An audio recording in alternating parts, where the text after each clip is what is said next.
अस्सलाम वालेकुम फ्रेंड्स, आज हम बनाएंगे नरगिसी कोफ्ता।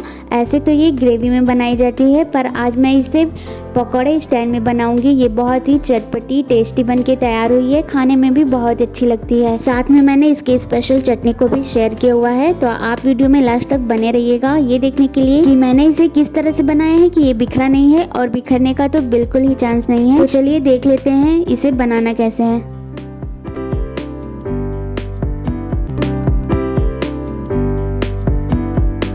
नरगिसी कोफ्ता बनाने के लिए हम 400 ग्राम मटन के कीमे को ले लेंगे। कीमे को मैंने 2-3 पानी से अच्छे से वॉश कर लिया है।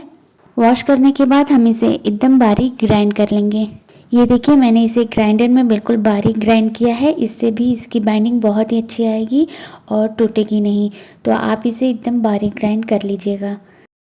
तो अब हम इसमें कुछ मसाले ऐड करेंगे, तो देख लेते हैं कौन कौन से मसाले इसमें जाएंगे। तो यहाँ पे मैंने आधी चम्मच ज़ीरा पाउडर लिया है और आधी छोटी चम्मच जाएगा इसमें धनिया पाउडर, 1/4 चम्मच गरम मसाला पाउडर और काली मिर्च का पाउडर, 1 से 1.5 चम्मच नमक। नमक को आप अपने टेस्ट के अकॉर्डिंग कम या ज़्यादा ऐड कर सकते हैं। और आधी चम्मच जाएगा इसमें हल्दी पाउडर।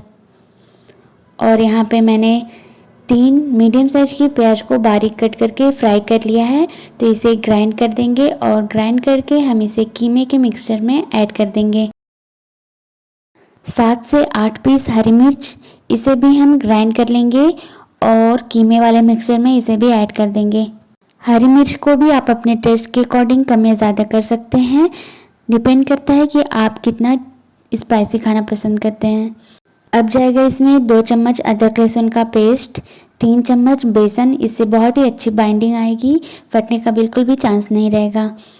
हाफ बाउल फ्रेश धनिया की पत्ती, इसे धुल लेंगे और बारीक कट कर लेंगे और इसे भी कीमे वाले मिक्सचर में ऐड कर देंगे। यहाँ पे मैंने सारी चीज़ों को ऐड कर दिया है, बस एक चीज़ और ऐड करनी है। तो यहाँ पे मैंने अंडे का सफ़ेद वाला हिस्सा लिया है, पीले वाले हिस्से को हम हटा देंगे और इसे भी मिक्सर में ऐड कर देंगे। अब इन सारी चीज़ों को एक बार अच्छे से मिक्स करेंगे। इन सारी चीज़ों से बहुत ही अच्छी बाइंडिंग आएगी, तो ऐसे ही आप बना लीजिएगा। मैं आपको सजेस्ट करूंगी कि बेसन और अंडे को आप ज़रूर से ऐड करिएगा, उसे भूलिएगा मत। और प्याज को आप फ्राई करके डालिएगा, नहीं तो कच्ची प्याज जाएगी तो फूटने का चांस रहता है। अगर आप कच्ची प्याज डालना चाहते हैं तो उसे दरदरा ग्राइंड कर लीजिएगा और उसमें जो भी एक्स्ट्रा पानी रहेगा उसे अच्छे से निचोड़ लीजिएगा, तभी कीमे वाले मिक्सचर में ऐड करिएगा, नहीं तो फूट जाएगा। ऐसा करेंगे तो कम चांस रहेगा। तो यहाँ पे मिक्सचर हमारा तैयार हो गया है और अंडे को मैंने बॉईल कर लिया है, 4 पीस अंडा लिया है। अब हम अंडे के ऊपर चाकू या कांटे वाले चम्मच की हेल्प से प्रिक कर लेंगे। सारे अंडों को इस तरह से प्रिक करके रख लेंगे और उसके बाद हम इसके ऊपर कीमे वाली कवरिंग करेंगे। ये एक पाकिस्तानी डिश है, बहुत ही अच्छी लगती है, आप एक बार ट्राई करिएगा। और अगर आपको मेरी रेसिपी अच्छी लगती है तो वीडियो के नीचे लाइक का बटन है, उसे क्लिक कर दीजिएगा। तो यहाँ पे हम तेल को ले लेंगे, क्योंकि कीमा हमारे हाथों में चिपकेगा, तो तेल को अप्लाई कर लेंगे तो ये बिल्कुल अच्छे से फैल जाएगी, हाथों में चिपकेगी नहीं। मिक्सचर को आप थोड़ा ज़्यादा लीजिएगा, क्योंकि अंडे को हमें हर तरफ से कवर करना है। तो इसे अच्छे से फैला के और अंडे को सेंटर में रखते हुए इसे अच्छे से कवर कर देंगे। और अगर थोड़ा बहुत रह जाता है तो आप थोड़े से मिक्सचर को उठा के अंडे के ऊपर अप्लाई कर दीजिएगा, वो आसानी से चिपक जाएगी। इसमें कोई भी घबराने वाली बात नहीं है। स्क्रीन में आप देख सकते हैं मैंने नरगिसी कोफ्ते के एक बॉल को बिल्कुल अच्छे से कवर कर लिया है। तो इसी तरह से हम सारे अंडे को कीमे के मिक्सचर से कवर कर देंगे। तेल को अप्लाई कर लीजिएगा। ऐसा करने से ये सारी चीज़ें बहुत ही अच्छे से एडजस्ट हो जाएंगी और मिक्सचर हमारा हाथों पे चिपकेगा नहीं।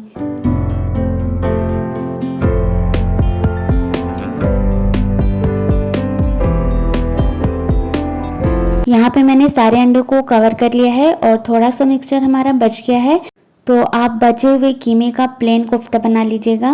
प्लेन कोफ्ता भी अच्छी लगती है, पर अगर आपको नरगिसी कोफ्ता अंडे वाला बनाना है तो 5-6 अंडे को और बॉईल कर लीजिएगा और अंडे को इसी तरह से बचे हुए मिक्सचर से कवर कर लीजिएगा। अभी मैं बचे हुए मिक्सचर का सादा कोफ्ता बना के रख रही हूँ और इसे मैं बाद में फ्राई करूँगी। फिलहाल मैं आपको अंडे वाला कोफ्ता फ्राई करके दिखाऊंगी, ताकि आप देख सकें कि ये बिल्कुल भी क्रिक नहीं हुआ है, बिल्कुल आसानी से फ्राई हो जा रही है, फटने का बिल्कुल भी चांस नहीं है। यहाँ पे मैंने सादे वाले कोफ्ते को बना लिया है, तो इसे प्लेट में रखेंगे और प्लेट में करके फ्रिज में रख देंगे। और जब आपका खाने का मन करेगा तो इसे गर्मा गर्म फ्राई करिएगा और इन्जॉय करिएगा। अब अंडे वाले कोफ्ते को हम फ्राई करते हैं। तो यहाँ पे मैंने फ्लेम ऑन करके कढ़ाई रख लिया है और इसमें अच्छे से तेल डाल देंगे। तेल को हम बिल्कुल अच्छे से गर्म कर लेंगे और एक एक पीस को हम गर्म तेल में डालते जाएंगे। 6-7 मिनट बाद ही आप इसे स्टर करिएगा और फ्लेम को हम बिल्कुल लो नहीं करेंगे, मीडियम फ्लेम पे ही हम इसे अच्छे से गोल्डन ब्राउन होने तक फ्राई करेंगे और इसे हर तरफ से उलट पलट कर फ्राई कर लेंगे। आपको इसे बहुत ज़्यादा चलाना भी नहीं है।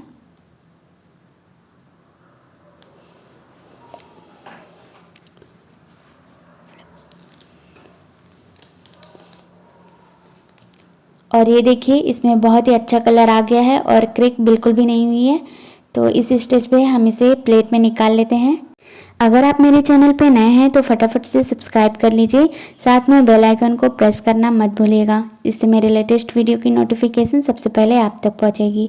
अब हम नरगिसी कोफ्ते की स्पेशल चटनी बना लेते हैं। तो यहाँ पे मैंने 3 बादाम, 1 चम्मच किशमिश, 2 कली लहसुन की, 2 हरी मिर्च और थोड़ी सी धनिया की पत्ती को ले लिया है। इसे हम ग्राइंड कर लेंगे और साथ में अपने टेस्ट के अकॉर्डिंग नमक को ऐड कर देंगे। इन सारी चीज़ों को अच्छे से मिक्स कर लें। ये चटनी बहुत ही अच्छी लगती है, खट्टी मीठी चटनी बनके तैयार हुई है और कोफ्ते के साथ बहुत ही अच्छी लगती है। तो इसे मैं बाउल में ट्रांसफ़र कर देती हूँ।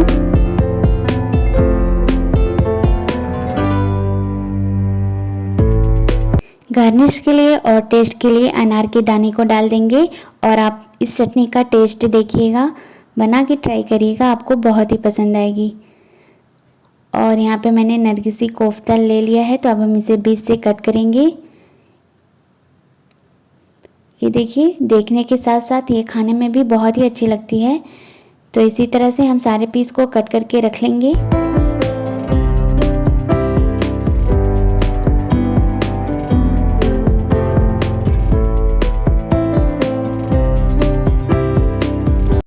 ऊपर से चाट मसाला पाउडर को स्प्रिंकल कर देंगे। राउंड शेप में कटी हुई प्याज, अनार के दाने, इन सारी चीज़ों के साथ आप इसे सर्व करिएगा, बहुत ही अच्छी लगेगी और मुझे पूरा यकीन है कि आपको पसंद भी आएगी। मिलते हैं नेक्स्ट वीडियो में एक नई रेसिपी के साथ, तब तक के लिए बाय बाय।